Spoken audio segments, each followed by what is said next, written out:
రాష్ట్రంలో రైతుల పరిస్థితి చాలా దుర్భరంగా ఉంది. ఏ రైతు ముఖంలో కూడా సంతోషం కనిపించడం లేదు. పంట పండించడం ఒక ఎత్తు, దాన్ని అమ్ముకోవడం ఒక ఎత్తు.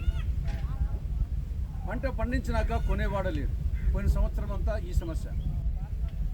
అటు టొమాటో కానీ, ఇటు ఎర్రగడ్డ కానీ, అరటి కానీ, కోతాపురం మామిడి కానీ, పసుపు కానీ, బొప్పాయి కానీ, మిర్చి కానీ, పొగాకు కానీ ఏ పంట కొనేవాడు లేడు, అడిగేవాడు లేడు పోయిన సంవత్సరం.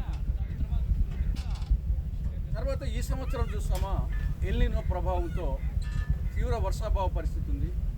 భూగర్భ జలమట్టం అడుగంటిపోయింది. అటు సాగునీటి సమస్య, ఇటు త్రాగునీటి సమస్య, ఇటు పశుగ్రాసం సమస్య మూడు ఉత్పన్నమైనవి. చాలా చోట్ల పంట విత్తనమే వేయలేదు. కొన్ని చోట్ల వేసిన విత్తనం కూడా మొలకెత్తి ఎండిపోయింది. ఇంకా మిగతా స్కీములు చూస్తామా, ఈ యొక్క పంటల బీమా పథకం అమలే కావడం లేదు. పంట నష్టపరిహారం సకాలంలో ఇవ్వడం లేదు. డ్రిప్ ఇరిగేషన్ అంతంత మాత్రమే. సున్నా వడ్డీ పథకానికి సున్నం పెట్టడం జరిగింది. పావులా వడ్డీ పథకానికి పాడగట్టడం జరిగింది. దానికి తోడు ఎరువుల ధరలు అమాంతంగా పెరిగిపోయాయి. ఒక్కొక్క 50 కేజీల బస్తా మీద ఈ 5-6 నెలల్లోనే 500 రూపాయల నుంచి 800 రూపాయల వరకు పెరిగాయి. ధర పెరగడం ఒక ఎత్తు అయితే దానికి మళ్ళీ యాప్లు. ఆ యాప్ల కోసం రైతులు, పొలాల్లో ఉండాల్సిన రైతులు ఈ రైతు సేవా కేంద్రాల చుట్టూ, ఈ ఎరువుల అంగళ్ళ చుట్టూ ప్రదక్షిణాలు చేస్తూ ఉన్నారు. కానీ ఈ పరిస్థితుల్లో వ్యవసాయం దండుగా అనే వాతావరణం వచ్చింది. వ్యవసాయం గిట్టుబాటు కావడం లేదు. కాబట్టి రైతులందరూ అప్పుల ఊబిలో కూరుకుపోయారు. ఏ రైతును చూసినా భూమి 20 ఎకరాలు ఉన్నాయి, 30 ఎకరాలు ఉన్నాయి. ఎంత ఎక్కువ భూమి ఉంటే అంత అప్పు ఎక్కువగా ఉంటుంది. ఆ పరిస్థితి రైతులు. ఈ అప్పుల భూమి నుండి బయటపడలేక, ఆత్మాభిమానాన్ని చంపుకోలేక అనేక మంది రైతులు ఆత్మహత్యలు చేసుకుంటున్నారు. దేశంలో రైతుల ఆత్మహత్యల్లో ఆంధ్రప్రదేశ్ చిన్న రాష్ట్రం అయినప్పటికీ 3వ స్థానంలో ఉంది.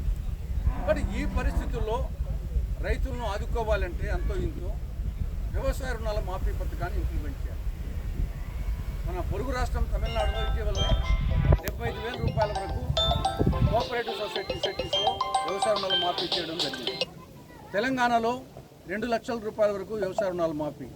మహారాష్ట్రలో 2 లక్షల రూపాయల వరకు వ్యవసాయ రుణాలు మాఫీ.